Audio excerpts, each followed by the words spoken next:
Good morning, everybody. I wanted to talk to you a little bit about your research project, part one, because it is coming up soon.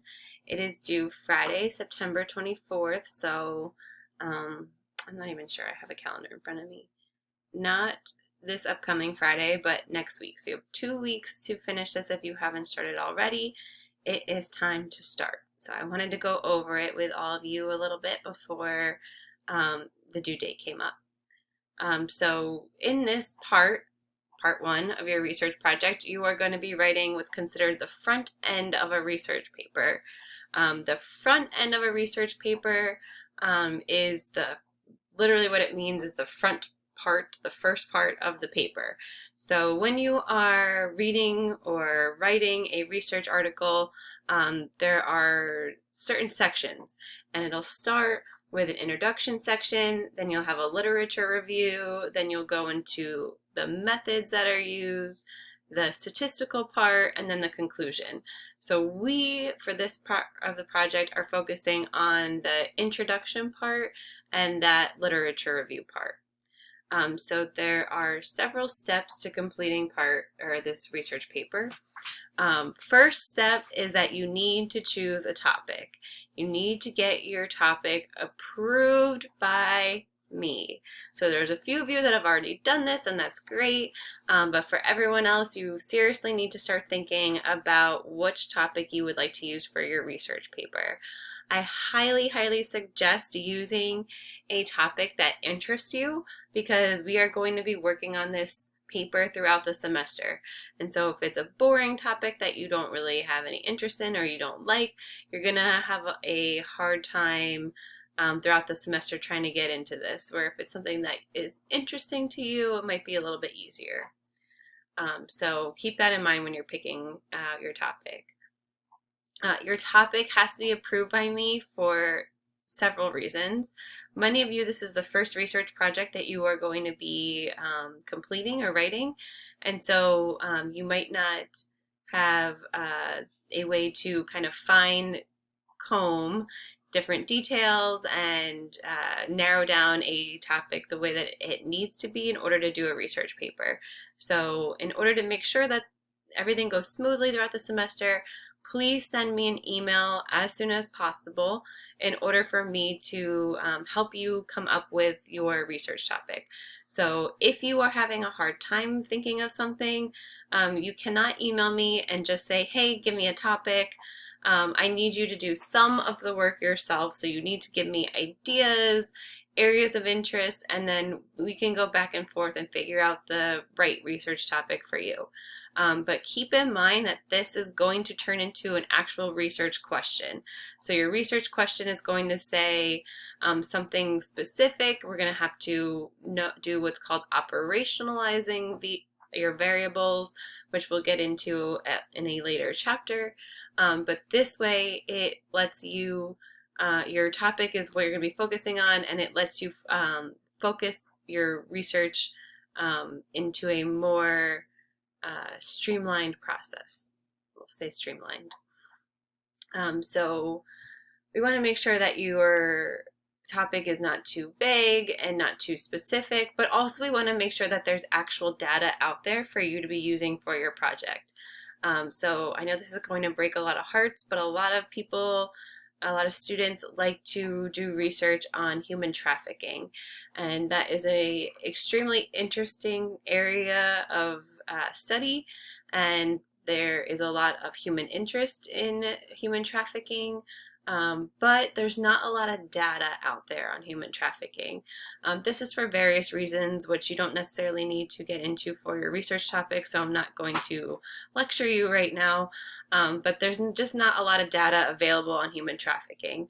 So if that is an area that you wanted to look into more, you might want to ask questions focused on people's perceptions of human trafficking, because that's a lot easier to get data to versus actual human trafficking victims or criminals, assailants.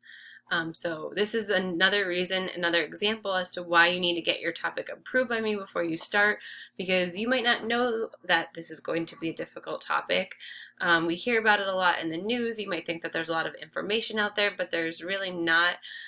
So this is, something I can help you, guide you through when the time comes. So that is the first step to this research project, is to pick your topic. The second step to this research project is to watch this tutorial video. So I have the link right here. The link is also posted in the tests and assignments tab on Blackboard under Research Project 1. The folder, you will find a direct link to this tutorial video. So this tutorial video was put together by Emily, our amazing librarian, who's more than happy to help any of the students that need help. She's available to use.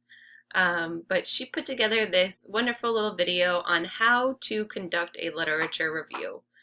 So when you are writing your beginning part of your paper, you're going to need to start talking about what we already know about the topic. And so in order to do this, we need to use actual academic research articles that talk about the topic. So we don't want to use anything from local news sources, national news sources, some random website that you found that you find interesting, YouTube. None of that stuff is going to count for this actual research project. In order to do a legitimate academic research paper, you need to use other academic journal articles in order to back up any claims that you're making and to talk about your topic. So this is where this tutorial is going to come in. It's going to help you use the library website the correct way. It's going to help you identify which databases to use. So you can't just go into Google and type into Google and say, okay, I want to know more information on drug use. You're not going to find the information that you want through that way. So you're going to have to use this different source of databases that only include academic research articles. This tutorial will help walk you through everything step by step. At the end of the video, there is a little questionnaire for you to fill out. And that just means that you understand what you watched and that you actually watched the video. Because this is so important, this is going to actually be part of your grade for this paper. So make sure that you watch the video, make sure that you complete the steps at the end. I will get a list of students that completed the tutorial video from the librarian, so I will know if you didn't do it, so make sure that you actually do it. If you're having a hard time coming up with your research topic, or you want to kind of narrow down your research question a little bit more and you don't know how to do that, instead of going step 1, get your topic, step 2, watch the video, you can mix and match. And you can use step 2 first. So you could watch this tutorial video, you could go through some of the databases, you could type in areas of interest for you, and you can see what's already out there, and that might help you come up with a topic to use. So it's up to you which way you want to do it, but you have to get your research topic approved by me, and you have to watch the tutorial video. So 2 things that must be done. Whichever order you want to do them in is fine. Okay, so when you are actually writing your introduction section, let me actually show you an example of a research paper.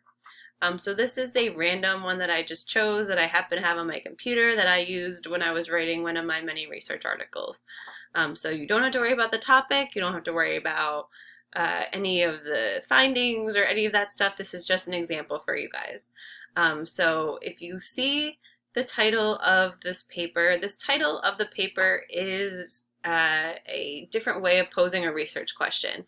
So if I wanted to make this an actual question instead of a title, I could say, what are the effects of birth what effects do birth complications have on low self-control question mark. That would be a research question. And when I'm answering this research question, I'm going to be using a sample of twins to ask this question in. So when you're giving your topic, this is something that you want to keep in mind. You want to keep in mind who you're going to be studying, what the variables are that you're going to be studying. So here we're talking about birth complications having an effect on low self-control. And low self-control is we call a criminological correlate because it's highly correlated with antisocial and criminal behavior. So this is why it falls under the category of criminology. So just to give you guys an idea of how a research paper is structured, this would be the abstract. So when you're looking at articles to use for your paper, this is the real area that you need to focus on in this abstract itself. The abstract will tell you things like what the research question is, how the researchers plan to address the research question, and what findings that they had. So this abstract will help you get more information on is this article useful for me, and if you decide it is useful for you, then you can go through and read it in more detail and get more information on how the authors did their study. So first section that you have right here would be considered the introduction section. And so in the introduction section, we do a couple of things. First is we introduce the topic of the research topic to the reader. So this is the whole point of the introduction section. We're saying this is what I'm studying, and this is how I'm going to study, and this is why or the reason why I want to study. Not necessarily why, but the reason why. So there's going to be 3 paragraphs that you need to do. As you can see in this one, this introduction section is 1, 2, 3, 4, 5 paragraphs. So we're only using 3 in ours because it's going to be a little more simple. But just to get you an idea, this is a shorter section where you're just introducing your topic and saying, why we want to study it overall. So let's go through this really quick. Let's see. So in your first paragraph, you want to mention your topic in the first sentence. So remember, this study is looking at birth complications and low self-control. So right away we're talking about problem behavior in childhood. Let's see, sorry, it's not in the first sentence. Maybe this wasn't the right one to use. But keep saying things like early in life. Strongest predictors of later life stuff emerge early in life. That's the whole point of this research topic. They're talking about birth complications, things that happen really early on. So if we get down, so we start seeing, birth complications, and then what are we doing? So in this article, we are doing this. We are extending previous research by examining the link between birth complications and antisocial conduct, and this is how we're going to do it. So this section also kind of lays out the rest of the paper for you and what you're doing and how you're doing it. So for you specifically, when you're writing your research paper, your introduction section is going to have 3 paragraphs. The first one is just going to be, 5 to 7 sentences mentioning what your topic is, describing what you're studying. So, it's not enough to just say, I'm looking at birth complications and the effects on low self-control. You want to talk about that in a little more detail, but not go crazy. And then you want to talk about the purpose of this research study. So, in this article, for example, let me find it. So this last sentence would be the perfect example. The use of a twin sample provides a test between the association between birth complications and later self-control because these things appear to be strongly affected by genetics, which is why we're using a twin sample. So it's telling us, it lays out how we're studying it, 4 different points, and then it talks about why, we're using this sample, what we're looking for, how we're looking for it. And so that's what you want to keep in mind when you're writing your research paper. So what specifically interests you about this research topic? Make sure that you state your research question. You want to make sure that it's precise and it's clear, and that, when you are reading your introduction section, you're not left going, wait, what's this paper about? I'm not really sure. They mentioned several different things. You want to make sure that you're focused, that it's clear, and that you keep repeating the same stuff, and that you're not branching off into several different areas. So you need to be very specific, and when you're saying that you want to study a specific topic, by saying how you're going to study it. So you can't just say delinquency. Okay, well, what about delinquency? Are you talking about violent delinquency? Are you talking about property crime? Are you talking about just overall antisocial behavior? Are you talking about recidivism? So we need to be specific in what we're actually talking about. So keep that in mind. Let's say that, this is a great example right here in your instructions. So if you were planning on studying attitudes towards capital punishment, so let's say that you want to know,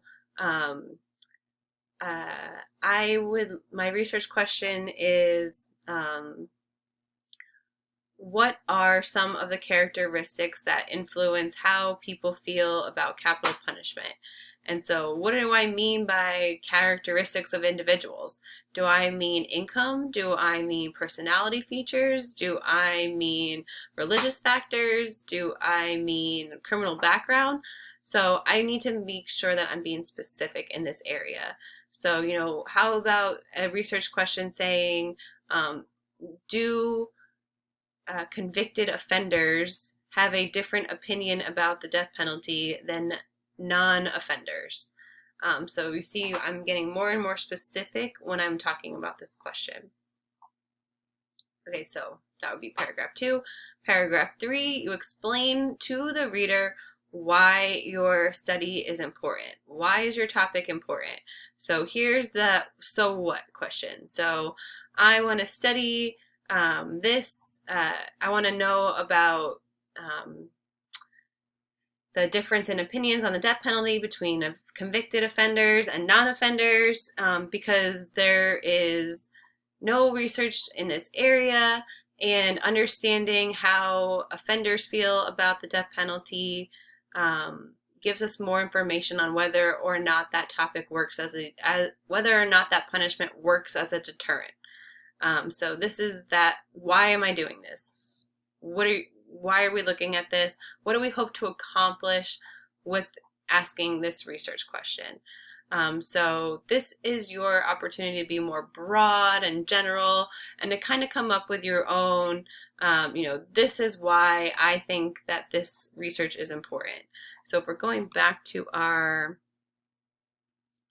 article over here, which I guess isn't necessarily as good at this as I thought it was. Let me find the sentence that I'm looking for.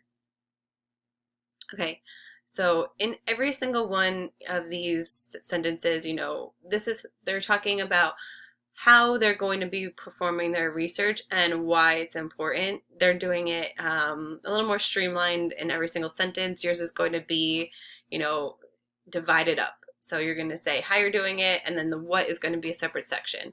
But here, they're saying that, why are we doing this? Because we think we think that birth complications is going to be a prominent predictor of later antisocial behavior.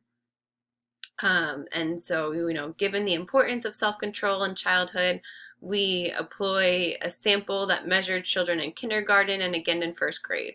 So because we know that self-control is an important factor in childhood, this is why we picked the sample that we picked. This is why we picked the data set that we picked. So this is, that so what, why, what are we doing? All that information goes in the introduction. And so if you would like You don't have to do this, but this is something that I like to do in my research papers. It's kind of lay out the rest of the paper. So you can say, in this paper, we're going to look at X, Y, and Z. I plan on studying this. This is how I plan on doing it. And so the rest of the paper is going to start talking about background information and then about the topic, and then we are going to test our hypothesis. So that would be, the introduction section. Hopefully I helped you more than confused you. Okay, then we get into the literature review part. And so this section is where you discuss the research that's already been done on the topic you chose. So this is where those academic articles come in, because you want to know what does the data already say? The data that we have currently, what does it say about my research topic? What do we know about this situation, this topic, this crime, whatever it is? So what do we know? That's what we're getting at. In your literature review, you must summarize a minimum of 3 criminological studies that relate directly to your research question. You can do more if you would like. I don't recommend doing more than 5, just because it's going to get complicated with keeping track of everything. But you are required to have at least 3 studies. And so these studies have to come from approved academic journal articles. And if you use the library databases like they show you how to in the tutorial video, then you shouldn't have a problem getting a actual academic research article. So make sure that it follows all the criteria, because that's an easy way to keep points, but it's also an easy way to lose points if you don't follow directions. If you have a question about any of the articles that you're thinking of using, you can absolutely email it to me and ask me if it is acceptable, and I will absolutely let you know.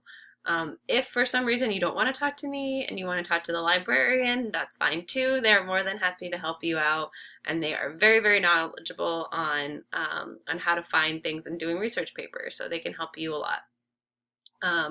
When you are searching for your articles, these are some of the guidelines that you want to follow. 1, make sure that you're using scholarly journals and not just any random article. We just talked about that. No newspapers, magazines, random internet website that you see, actual academic papers.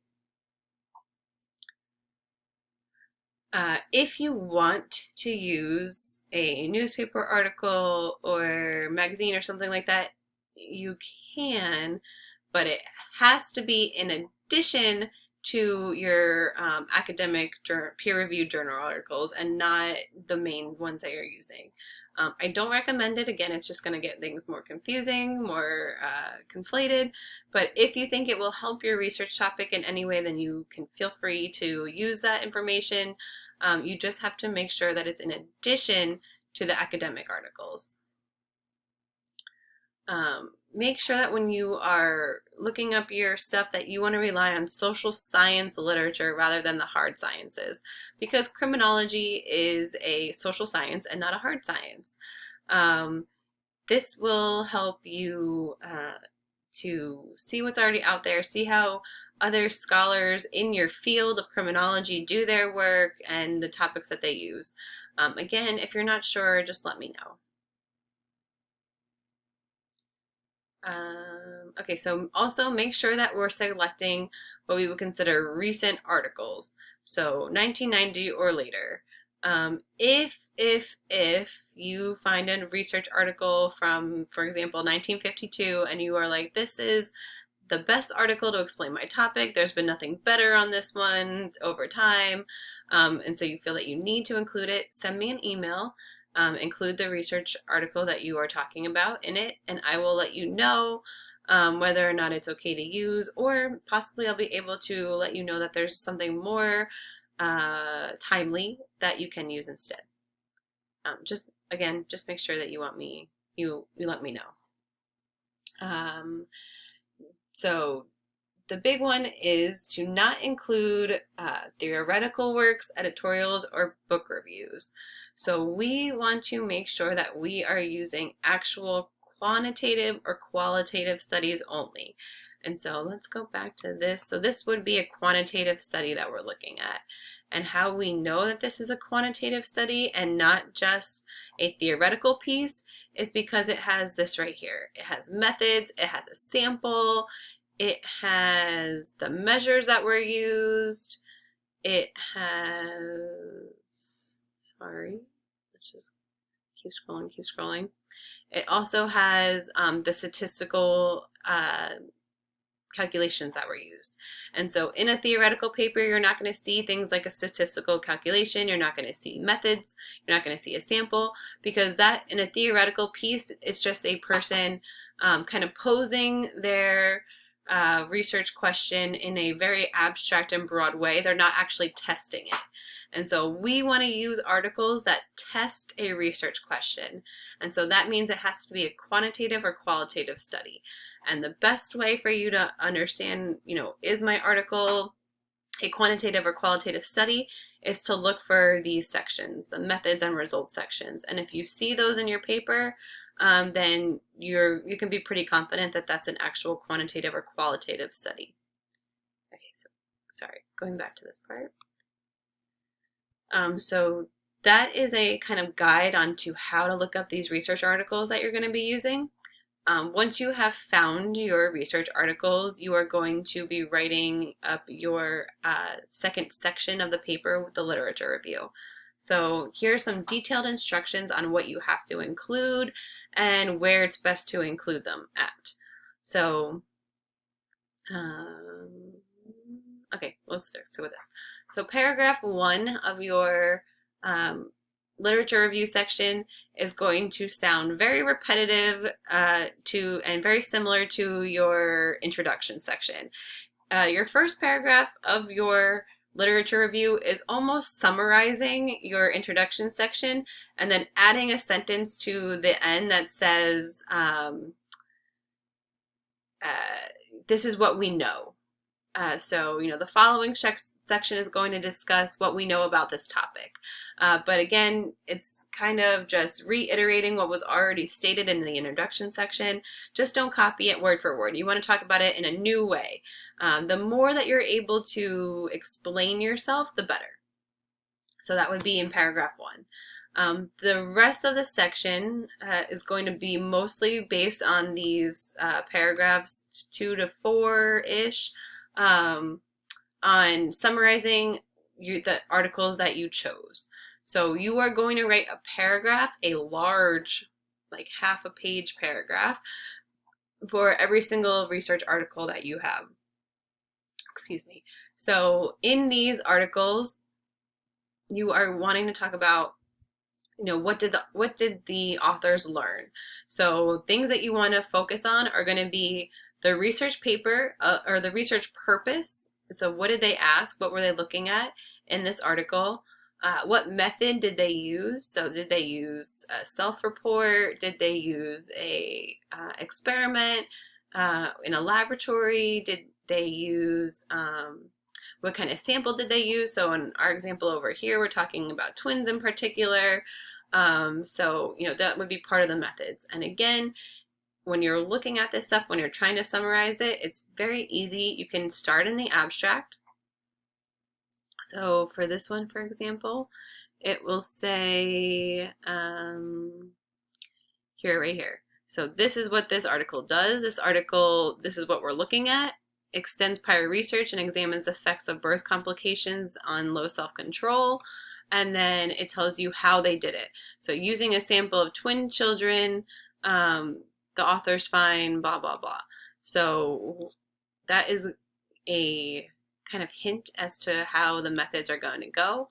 Then you can scroll down into your article and it'll tell you the methods that were used. So we use this data from this early childhood longitudinal study. So you could say, let's say that you were doing your own study and you wanted to look at birth complications and you were doing your literature review, and you could say, in a study by Beaver and Wright, 2005, they used data from the early childhood longitudinal study to study the effects of of birth complications on low self-control. And this is what they found. So this is what the idea of what you want to do. So in these paragraphs 2 to 4, you want to make sure you say, this is what they were looking at, this is how they looked at it, and this is what they found. You don't need to get technical with all the statistical jargon and the techniques that they used. You just want an overall, this is what they studied, this is how they studied it. So for example, this goes through all the different measures. So it's important to know that they looked at low self-control. You don't necessarily need to know how it was operationalized or how they defined low self-control. You just need to know that they looked at low self-control using this study.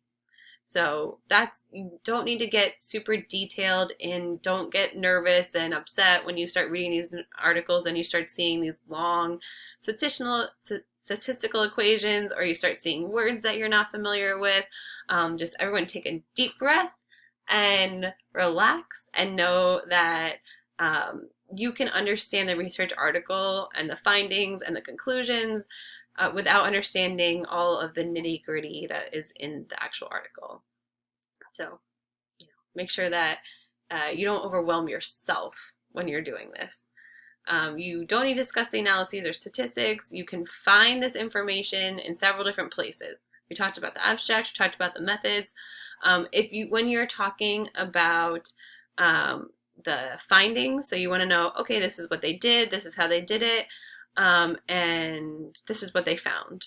So there are several places that you can get that information. The first one where I would suggest starting would be on the abstract.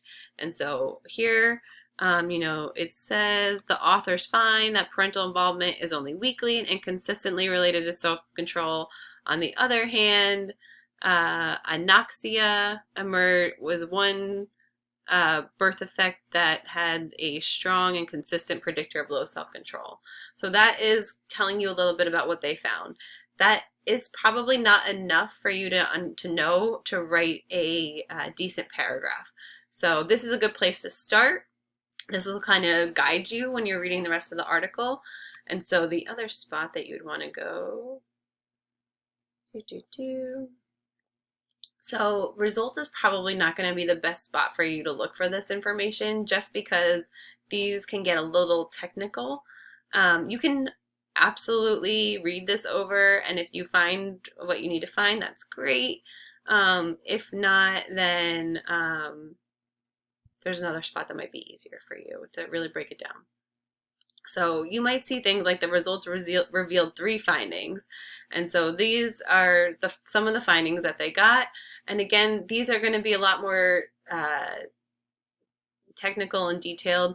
So saying something like the the between family grand mean of 3.98 was significant. What does that mean to you? Probably nothing. It's probably a little intense. So this is helpful sometimes, but if not helpful for you and you might not understand it, the best place to go is this spot right here. There's either a conclusion or a discussion section, and that's going to be the best spot for you to find what the findings are. So they will, in this section, they usually will restate their question, they'll restate how they did it, so kind of reiterating everything they talked about at the very beginning of the paper, and then laying out what they actually found. So our analysis provided a very conservative test of these perspectives, and this is what we found. We found that 2 findings were evident. First, the measure of parental involvement was only weakly consistent, and the second major finding was that anoxia emerged as the strongest predictor of low self-control. So here, you can look for those keywords. What were the findings? And then first and second, because it said that there were 2. So this is going to be the best place for you to try to come up with, okay, what did they conclude? Another important part of the conclusion or the discussion, the very end of a research paper is talking about limitations of the study or possibly future directions. So if I keep scrolling down to the very, very end,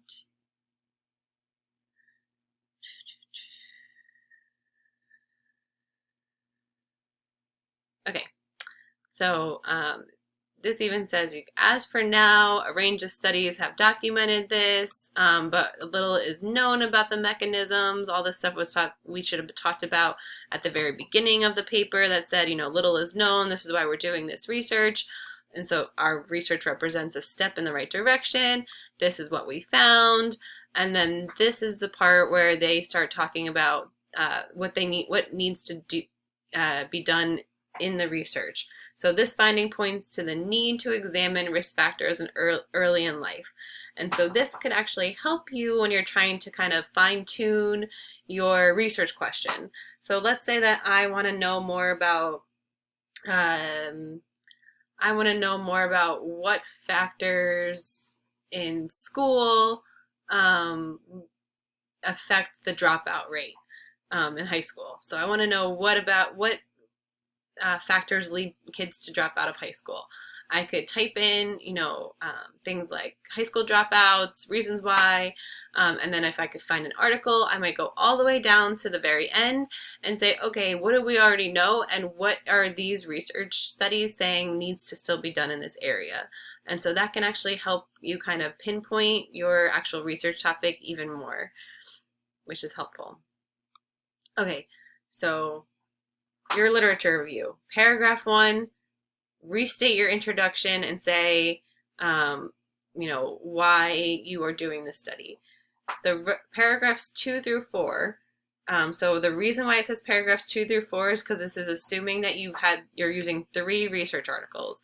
If you plan on using more than 3 research articles, you will have additional paragraphs. So let's say if you use 5, you're going to have paragraphs 2, 3, 4, 5, 6. I hope that makes sense. So you'll have your first paragraph that sums up what you're doing. Paragraphs 2 through 4 will sum up what we already know about the topic. And then paragraph 5 is going to be your conclusion paragraph for that section. So I've talked about each of these articles individually, and now that I've talked about everything, overall, this is what we know. What are the overall findings? So, for example, for our study over here, actually, let's go back up to the literature section.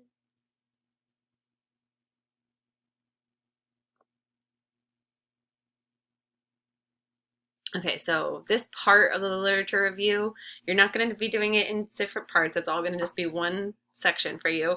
But this part of the literature review is summarizing what we know about low self-control. And so at the very end, you're going to see, what we know overall. So this is what they say about it. Let's go down to the end. Okay, so this last paragraph right here. So in general, this is what we know about birth complications. They have the ability to be a risk factor. We see a consistent association between birth complications and antisocial behavior in the research. So if every single article that we looked up linked birth complications to low self-control, we would want to say that in this conclusion paragraph, saying, we know that these are a significant factor. So all that, summarize. So you're going to take all those main findings and talk about what you see, any patterns in the findings, any trends in the findings.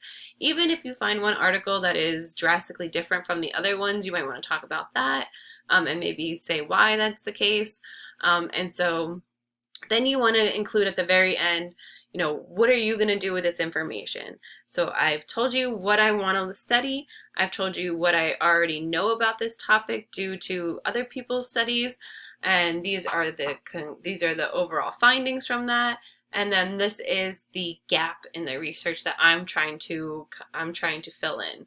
So for example, in this one, we know that birth complications are linked to antisocial behavior, but the studies have the studies that are already out there only include a limited range of complications. They don't examine the effects of complications related to problem behavior. Most of the studies that are out there for birth complications are looking at more things that are physical, and so they wanted to look at something that's considered a problem behavior, criminal behavior. And so to address this gap in the research, we're doing our study that looks at X, Y, and Z. So this is talking about how will these findings inform your research topic. This is the summary, this is what we know, this is what's lacking. I'm trying to address this question of what's lacking. Okay, so that is your 2 sections for your research paper. And then you have one more section. So then you have the references or the bibliography page. So obviously we are going to be using research studies. And so when we're talking about these research studies, we need to give the authors credit for their work. And we do this by citing their work 2 different ways. So we have in-text citations. So while you're writing your, let me go through this part right here. So while you are writing your literature paper, or your literature section, anytime that you mention a paper, you want to cite it correctly. So it's going to be a lot of citations in this area. So for what you can do in-text citations 2 different ways. And the first way is to bring up the author's names and the year that the study was published in the sentence. So for example, in a slightly different fashion, these authors in 1993 measured crime among narcotic addicts, blah, blah, blah, blah, blah. So this way you're crediting the people who did the work, and you're giving all the authors' last names and the date. If there are more than 3 last names to an article, you can include every single last name, or you can include the first author's last name and then put in et al. So let me just add this while we're talking. So for example, let's say that it's Nurko and a bunch of different other people in addition to Kinloch and Balter. So I would say Nurko et al. And then the year. If you are confused about this, if you want more information about this, if you're unsure, please send me an email, because citations are so important. If you don't properly cite, it could be considered plagiarism. And I don't want anybody to lose points off of that. So if you're unsure, let me know. Usually the rule of thumb is to use all the authors' last names and the year when we're doing in-text citations. I don't know why it's so hard for me to say. So a different way to do it is to write your sentence, summarizing the article or whatever the findings are, and then put their names and the year at the end. So just like this one. So, blah, blah, blah, blah, blah, to determine whether addicts commit more serious crimes. And that would technically be the end of the sentence, but that's not our original thought. It's the thought that came from this research article. And so here are the people that wrote that research article. You don't want to use direct quotes. Direct quotes taken from the articles or class should be paraphrased instead of directly quoting them. If we were doing direct quotes, you could just copy and paste every part, and every sentence could be just taken straight from the research article and put together. But there's reasons that we don't do that. Number one, it's not going to make sense. It's not going to flow. It's going to be very choppy. And then also, we want you to critically think about this information. And when you have to rephrase someone else's words, then that makes you think about these things in a more significant way. So you want to make sure that you're citing properly and you are paraphrasing when you're doing so. So that's going to be part of your literature review, putting in all that stuff. You are also going to be required to provide a reference or bibliography page that would go at the end of the research paper. The reason that we do it at this point instead of at the very end of the paper is because this is when you're using other people's work. So this is when the citations come into play. You must use APA style when you're doing your citations, and you must make sure that every single article that you reference in your paper is included in the references page. So even if you just very briefly mention it and then you don't focus on it at all, it's not even considered one of your 3 papers. If you mentioned it, it needs to be cited, even if you're not trying to count it towards one of your 3 approved articles. So there is a way to cheat when you're making your citations. You can use Google Scholar's cite function to help you cite properly. And so let me just go back to our example article really quick to show you guys what I'm talking about. So there you can, as you can see, up and then I'm going to go back down. So as you can see, as you're reading through the literature review, you're going to see all of these in-text citations. So this right here, birth complications have been linked to violent offending, psychotic disorders, and schizophrenia later in life. Well, how do the authors know this? They looked at research studies that found those connections, and these are the authors of those research studies that they mentioned. So that's why they have this is what's called a string citation, because you have multiple citations in one little thing because you used multiple articles in this sentence. Your paper is not going to do that. You're talking about one research paper per paragraph. So you would only have one research or one citation per paragraph because you're only talking about one research article per paragraph. So that is how you would do an in-text citation.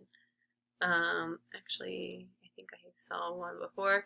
So here's another example, just in the other way. So Gottfredson and Hershey's 1990 General Theory of Crime identifies low self-control as the sole cause of crime and other problem behaviors. So why are we looking at low self-control as for our research paper? Because we've identified it as a cause of crime and other problem behaviors. Who did? These people right here. And so I could have, instead of including their names right here, I could have put it in parentheses at the end of the sentence. It's just a different way of doing it. So right here again, Shaw, Campbell, Shaw, and Gillum, Campbell, Shaw, and Gillum, 2000, found this. You could do it the other way and say, this is what was found, and then cite them at the end, or you could do it this way, whichever one flows better when you're writing your information. And then at the end, you're going to see the references. Always at the end of any academic research paper, you're going to see references. And you should notice that they're very similar to this one right here. You're going to start with the author. You're going to give their last name and their initials. So sometimes you'll have just one initial. So for here, or let's go back here. For example, Bennett T, because their name is Terry Bennett or whatever it is. I'm not sure what it is. So you just see one. Here you see 2 initials because that's what the author uses when they are doing their research. They use both of their initials. So you want to make sure that you're including all the proper initials. And then after you do the names, separated by a comma if you have more than one. And then this ampersand. And then followed by the year that the article was published in parentheses with a period afterwards. Then you move on to the actual title of the research article. So if I was citing this paper right here by Beaver and Wright, I would do Beaver, comma, K, and Wright, comma, J, period. Then I would do parentheses, 2005, period, because that's the year that the article was written. And then I would write the title. So then I would write evaluating the effects of birth complications on low self-control in a sample of twins. One thing I want to say is that none of this has to be capitalized except for the first word and any proper pronouns that are in the title. Otherwise, everything else should be lowercase. So as you can see here, in this example, the similarity of crime rates among male heroin addicts in New York City, Philadelphia, and Baltimore. This was probably all capitalized on the research article just like this. But when you cite it, nothing gets capitalized except for the first word and any proper pronouns. So obviously these are all places, those are proper pronouns, so that's what gets a capital. The only other time that you'll see a capitalization in the title when you're citing is after some punctuation. So this is a colon, so then you're going to get a punctuation afterwards. This could be a period, then you would get a capital afterwards. Hopefully that helps. So then next up is the journal that the article came from. And this is going to be in italics, and it's going to be capitalized because this is all a proper pronoun because you're talking about the name of an actual journal.